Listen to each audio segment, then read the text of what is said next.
Welcome to the podcast, everyone. He is John Canzano at JohnCanzano.com. I am Jon Wilner, WilnerHotline.com. It is our first episode of February.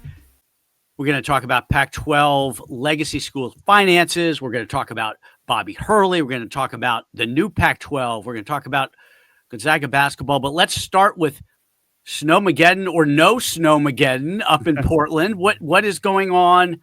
Are your kids dejected or are they elated? They were initially elated, Wilner. The forecast overnight was for snow. They got some snow. It was enough for when they looked out the window.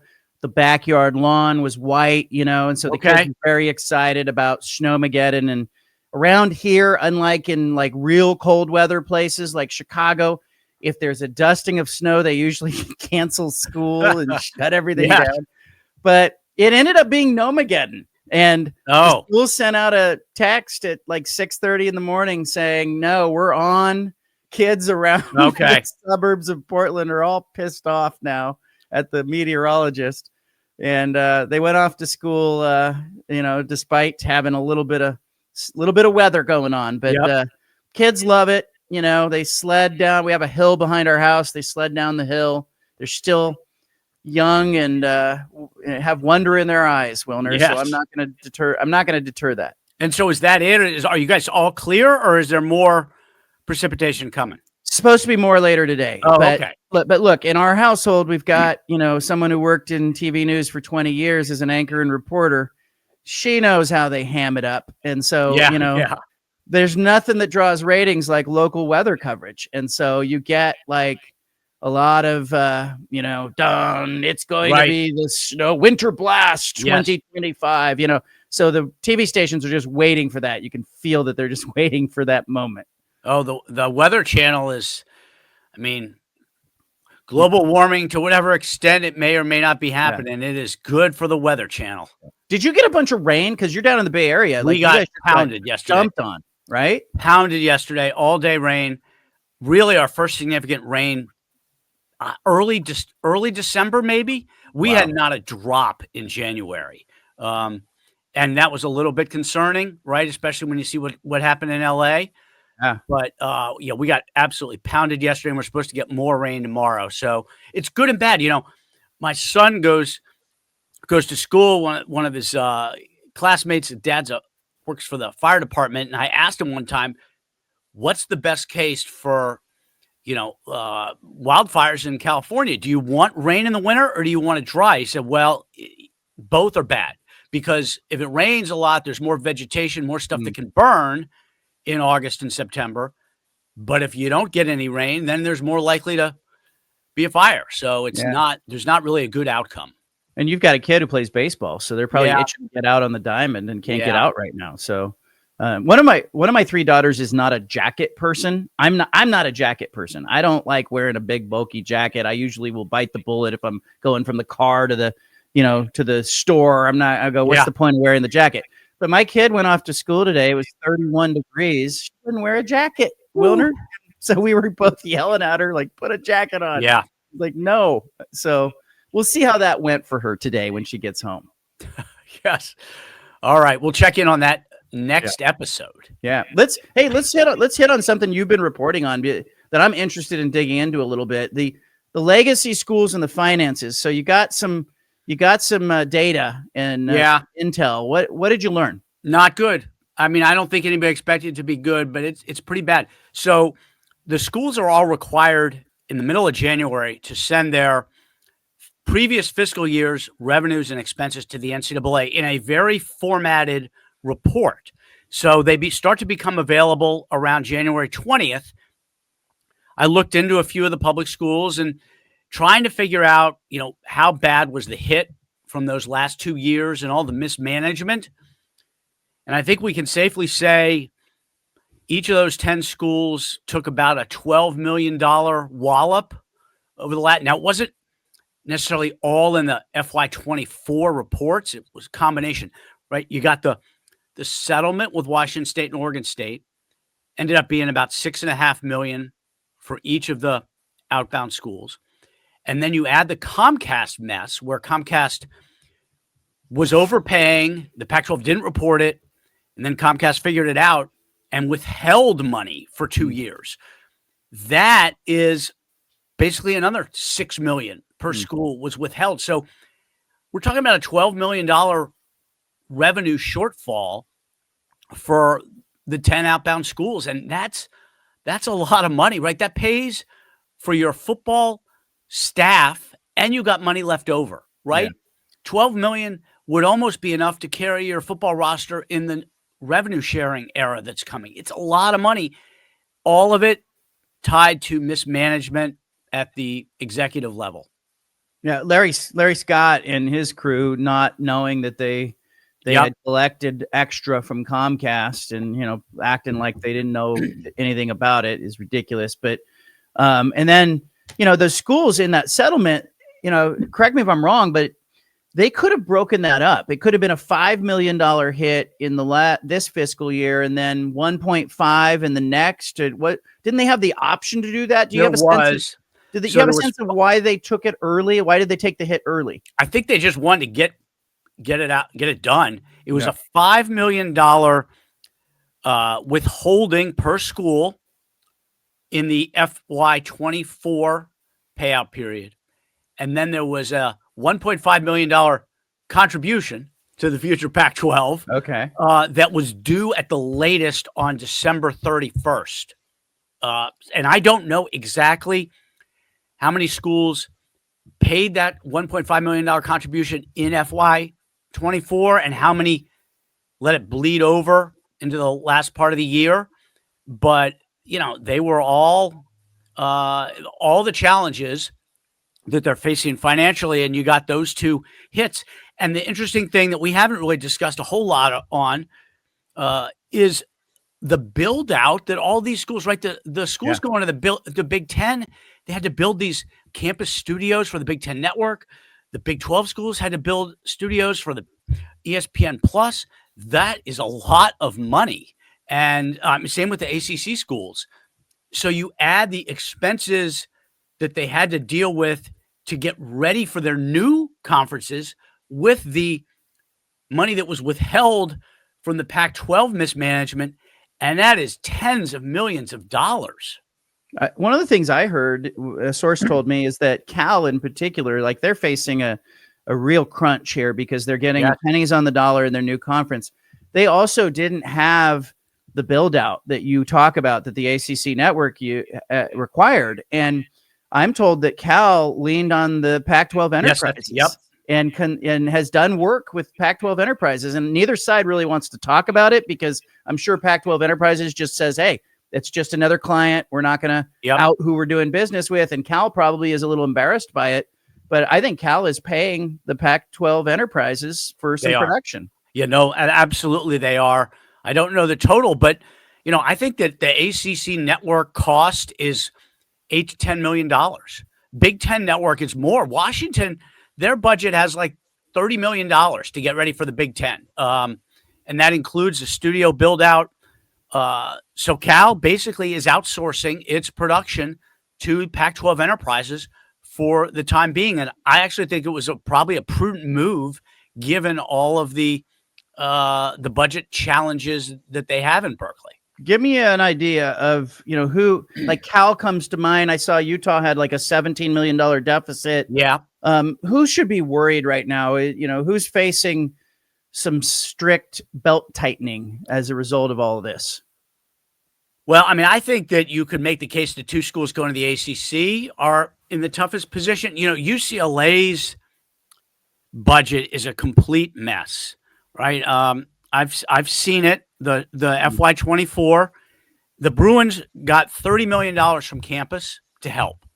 Now, whether that's good or bad is a whole nother discussion. I don't have a problem with campuses subsidizing athletics because athletics, they subsidize the library. Why not athletics, right?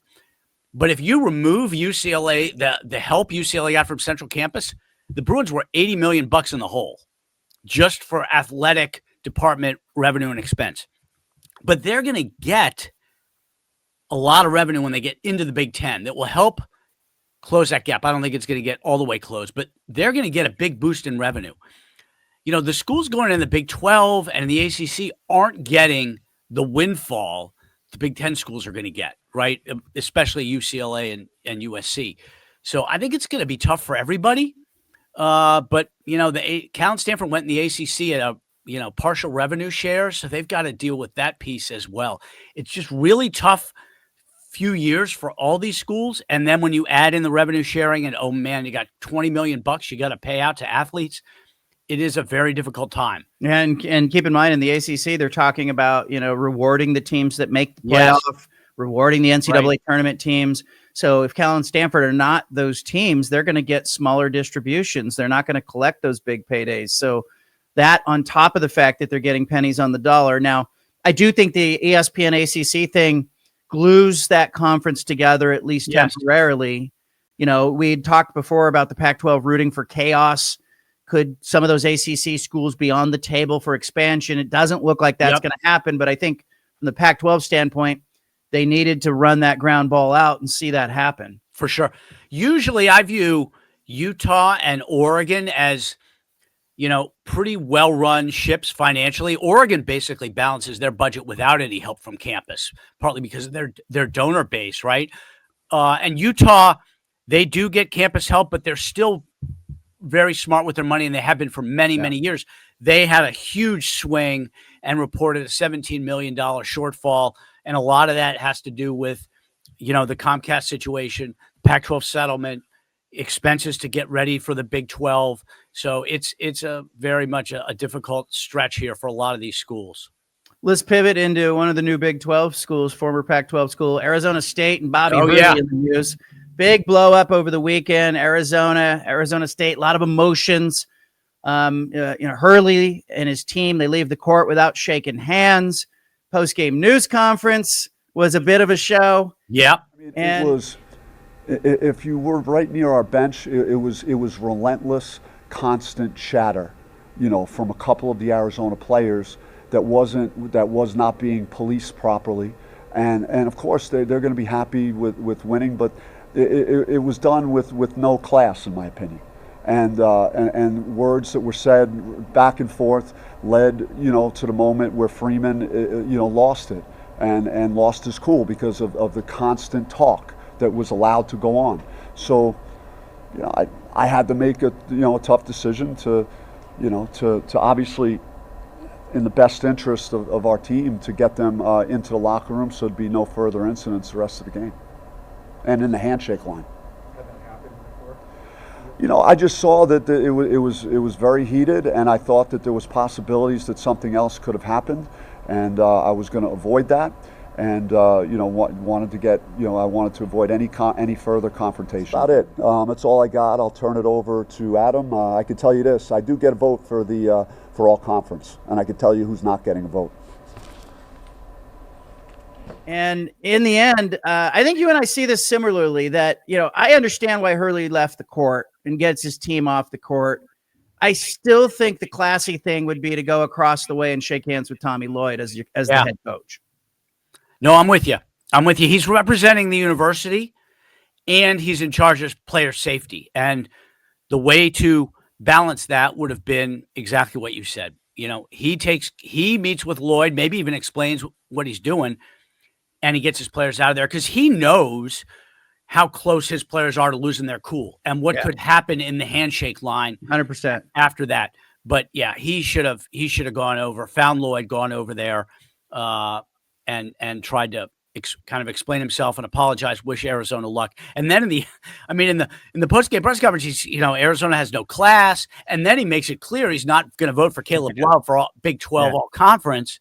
That wasn't necessary, right? I like him, though. I like Bobby Hurley. Do you? Yeah, because there are several coaches that are former players that you kind of see there's still a part of him that's on the court as a competitor. And I think if Bobby Hurley could have put on some short shorts and a tank top, he would have ran out on the court and tried to defend Caleb Love. No doubt. He's just got that fire in him, and I don't mind that. It's part of who he is. He is he and his brother both are super intense guys. Yeah. It reminds me a little bit. I covered Bobby Knight. Bobby Knight was that way. He could be intentionally just a little bit jerkish if he wanted to. Yep. And jab back at you. But I kind of like the authenticity in a world where we get so much cookie cutter, say the right thing in a news conference. I don't mind a guy who's actually saying, I'm not voting for that guy. Classless. Yeah, the candor is certainly refreshing. You do wonder, there's the talent tolerance with players, and it's kind of the winning tolerance with coaches, right? I mean, will ASU, if they don't win this year, if they don't make the NCAA tournament, is Hurley's demeanor taking on a larger role in how he's evaluated by the university for next year, for instance? Like, I don't know, but I think at this point you can look and think, you could see a scenario in which Hurley maybe doesn't come back next year, and just how he acts play a role in that. I don't know, but certainly when you're not winning, you're probably going to be a little bit less tolerant for some stuff like that. But it's interesting. It's interesting. The schools, I think, wanted to have some stability when they entered their new conferences, and now you're in your new conferences, and you got to assess, all right, is this guy right moving forward? You also have, though, the revenue sharing issue, and I think we saw it at the end of the football season. I think there were some high-profile coaches who could have been bought out of contracts. The schools were a little more patient with a few of these guys because they know they have, this big question mark with revenue sharing. How is that going to go? They don't want another expense on the books. And I think there's only two jobs on the campus that you would give pause to, when framed by that. And that's the head football coach and it's the head men's basketball coach. And you kind of go, do we want that expense on the books? Hurley's got enough success, by my view, to warrant a wide berth here. Yeah. And they know who he is. And, they have sort of lived with it. And so I think he gets, if this is all it is, Wilner, and they don't have a total, implosion down the stretch, I think he's okay. But you certainly put it in his file.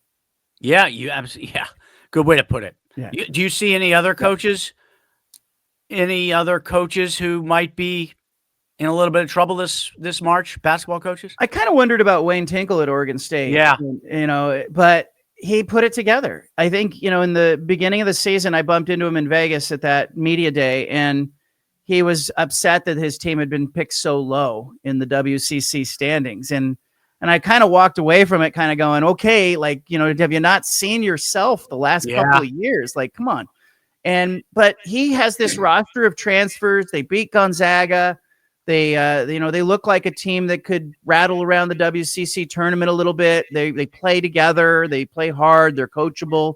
So I think he'll be okay. And I think Oregon State is facing some of the same questions, about budget and, hey, do we really want an expense while we're trying to matter in so many other ways with so much uncertainty going on. So I think they're okay. What about you? Who else? Who do you see is in trouble? The Tinkle one's interesting to me just because Oregon State's got to look at the very near future now, right? With the rebuilt Pac-12 is going to be a really good basketball league.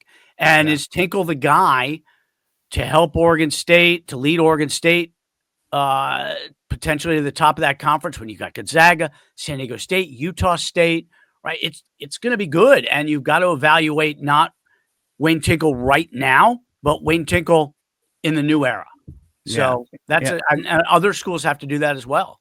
I think they've done a good job pulling it together for now. Let's see, though. And I won't be surprised if maybe he's one more year and then they make a pivot. But I think there's so much uncertainty with the conference and what's going on.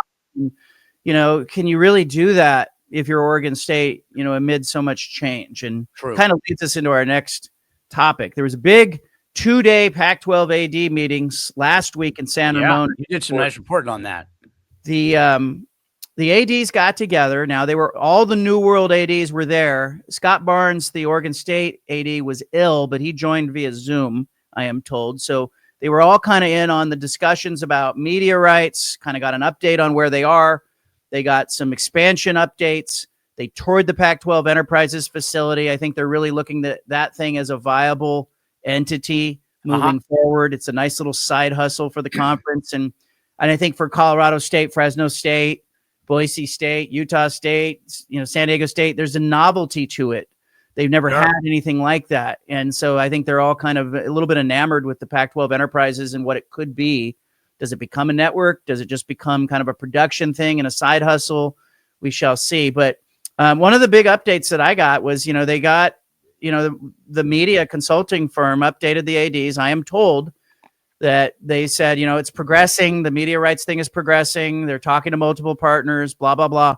But the expansion piece that we all you and I had talked about maybe driving the media rights value, driving the expansion decision. They're being told, the feedback they're getting is that these Memphis, UNLV, Tulane, they're interchangeable in the eyes of the media companies. No, there's not one school that the media companies are saying, we have to have that property. And I think that's very interesting. It is. They got the schools they needed. Boise State in football and Gonzaga in basketball, right? Yeah. Those were the real tentpole programs. And you could San Diego State basketball as well, I'd say. So then, okay, at that point, if it doesn't matter, then what does matter with expansion? What do you want to do? Do you want to get a school in that's going to agree to take a quarter share revenue for a while that gets more to everybody else? Do you want to make a play for a different time zone? Do you want to lean into basketball because you want to build up your inventory for streaming? What's the priority with expansion in that case? If revenue answer is not going to be the answer that the ADs in the room are going to love, but I think you have to go after the best possible options. I would make a run at both UNLV and Memphis and try to get them both, Wilner, and say, hey, look, let's go to 9 from a football standpoint. That helps you with scheduling. You don't have to buy extra non-conference games. In basketball, they'd love to get to 10, I think. You could always take St. Mary's as the 10th school just in basketball. And suddenly you got a nice little basketball, a nice little football conference. But Memphis would be sitting out there as an outlier, and I'm not sure the numbers are going to work. But I would throw a little extra money at Memphis and UNLV and see if you could get them both. Like, I'm going to aim for the stars on this one. But you raise a good point because there's a sliding scale. Does the brand matter? Does football matter? Does basketball matter? Or is it just the bottom line? Does travel matter? If travel matters, forget Memphis and Tulane. Yeah. There's too much travel for your other sports. And so, they could pivot to somebody like UNLV, Nevada, Texas State could be a real fallback option, although I haven't heard a lot of enthusiasm for that. It's been talked about, but that I think Texas State would be that one you talk about that takes a smaller distribution if it's really just about money. Right. I happen to think Texas State should be their number one target. That's just me. Yep. Yeah, I do. I think you can't go wrong being in Texas for football. Mm-hmm. So I'm sure we'll have plenty of time to get into that. But how about Texas State and UNLV? Could you get them? I could see that. I could see that for sure. There is reason to want to have UNLV if and you've talked about this, being the best conference in the West, really representing college sports out West, then, UNLV makes a lot of sense. If that's your ultimate strategy, if it's just to kind of compile the most competitive league you can, the most valuable league you can without a strong preference for the geographic fit, then maybe UNLV isn't as important. What do you make of the WCC, not really acting like the Mountain West? The Mountain West is taking a very defensive posture, sending the statement out. What did you think of that? Yeah, I thought it was interesting. I mean, I know why they did it. I think Gloria Nevarez has got to do everything she can possibly do to defend her turf. Yeah. That's what she's doing here. But it felt to me, and I had a source in the Mountain West tell me this, that there was some displeasure with the reporting that you and I were doing, mentioning UNLV so much, talking about UNLV in Nevada, talking about the memo of understanding being flimsy, that it was important for the Mountain West to put out a statement that said, hey, we don't just have a memo, we've got a grant of rights signed that is dated July 1, 2026. Right.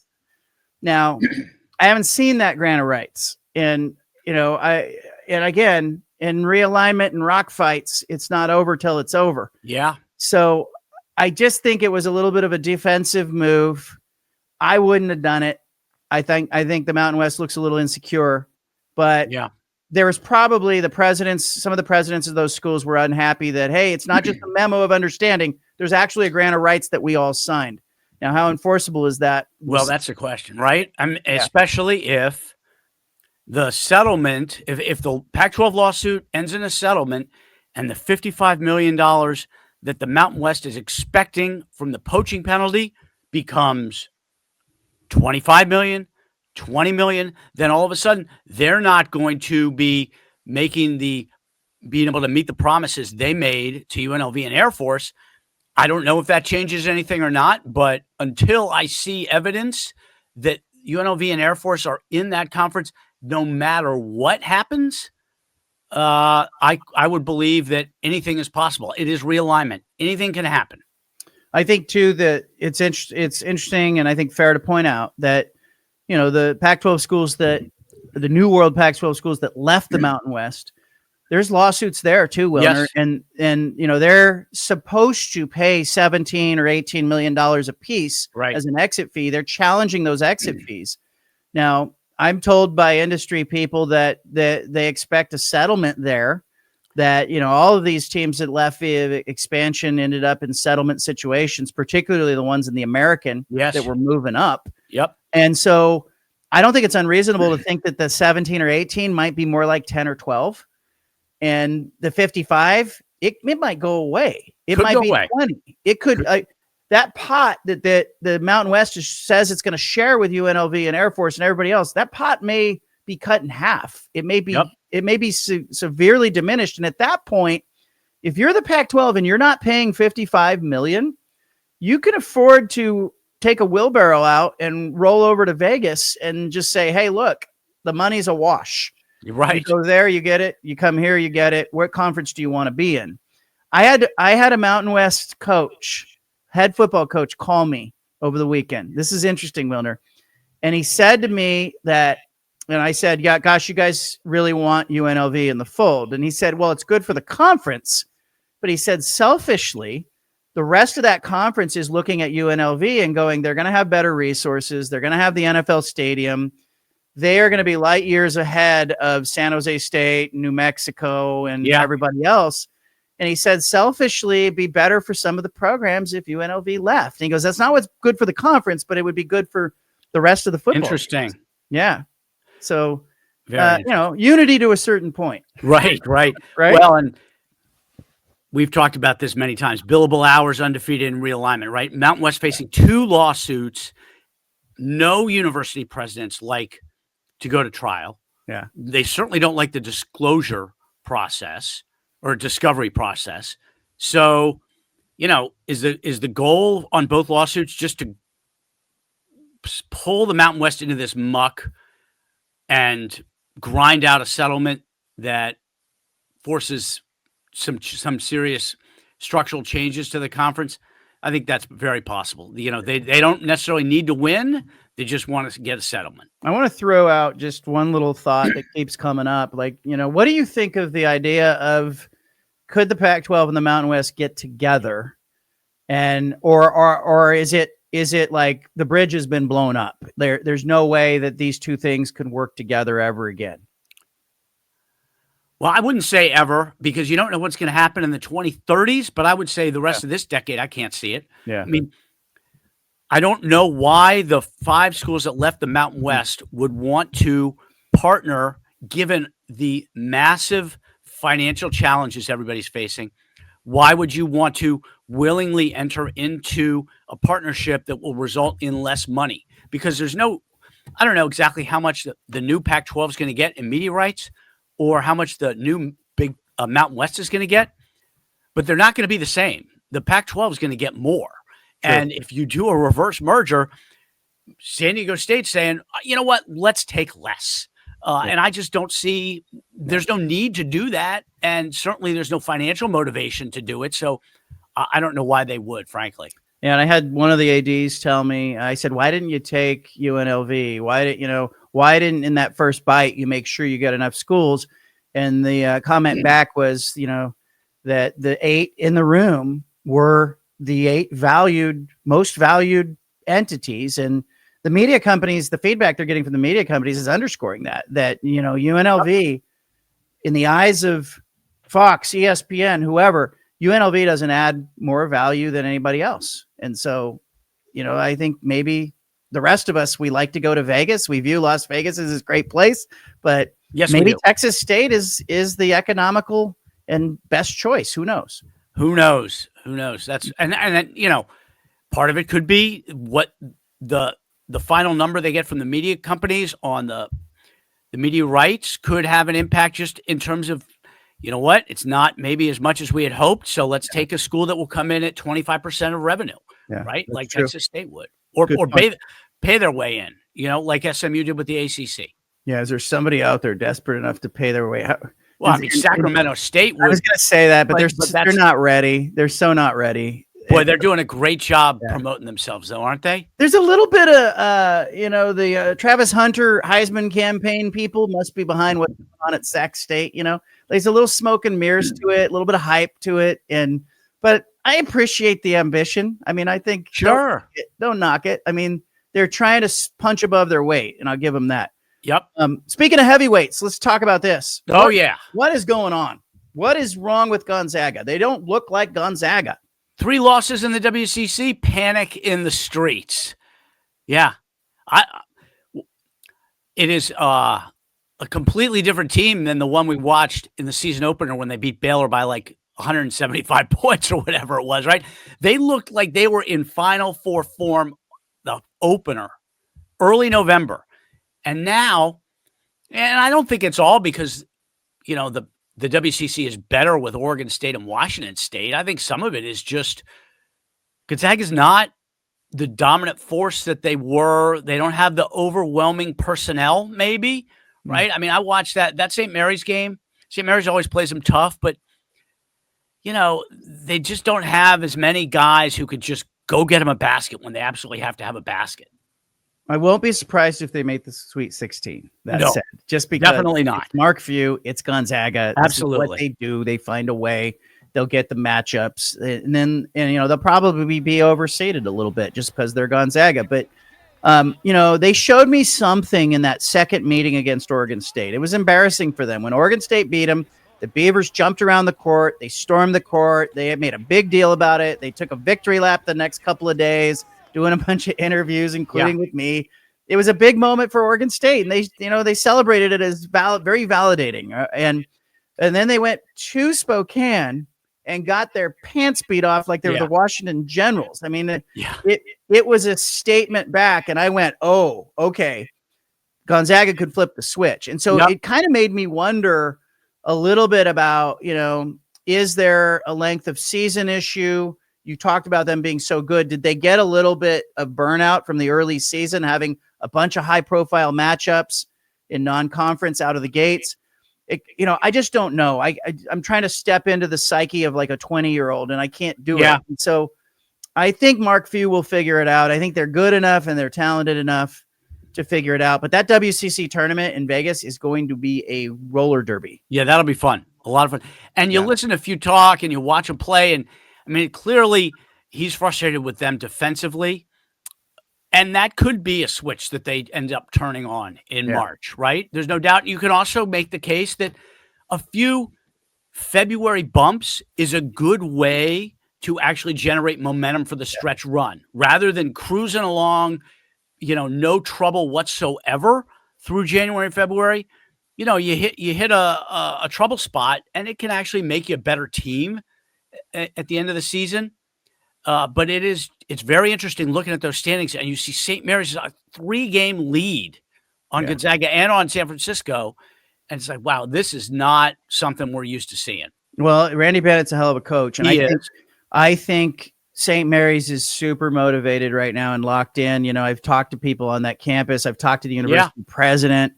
They very much, I think, would like to be included in, stay near Gonzaga and be in the Pac-12 if it works out for them. And I think there's I think maybe there's a little bit of carrot at the end of the stick for St. Mary's here. And you brought up a great point. Like, look at what Ohio State did in football, losing to Michigan, losing to Oregon. and then coming back at the end of Yeah. the year and flipping the switch and going, no, we're just better than everybody else. You develop a little mettle with that adversity if you respond to it in the right way. And we'll see what Gonzaga does. But 9 straight Sweet 16s. Don't bet against Mark Few. No, definitely not. Make sure that you are subscribed to this podcast. If you are watching on YouTube, hit that subscribe button, make a commitment to us. Share this. We're going to be talking a lot about the New World Pac-12 schools. I talked to Utah State's AD Wilner. They're excited about being in the Pac-12. We'll have a lot to say about those schools in subsequent episodes, but make a commitment to us. Thanks very much, everybody, and good luck with the dusting of snow up in Portland. We'll see.